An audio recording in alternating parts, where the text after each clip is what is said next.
Today we're doing a review on this LuxStep Office Chair Mat. It's designed for carpets, tile, hardwood, anything you really would like to have your chair to be able to slide back and forth very easily. This mat is made of a premium material and is anti-scratch, and your chair can flow very easily back and forth on this mat. The mat does measure 48 inches by 36 inches. And when you first lay it down, they do suggest that you put a little weight on the end, such as books like I am doing here. It helps flatten it out from shipment. This rectangle mat really does help your chair glide with ease back and forth, even when it has to go back over it.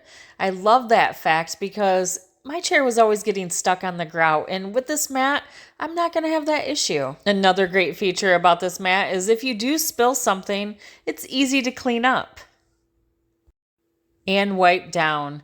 Now, this does have an anti-slip bottom. This mat is so versatile. You could use it in an office, under pets' bowls, or as I'm doing here at shoes. All in all, this is a great mat.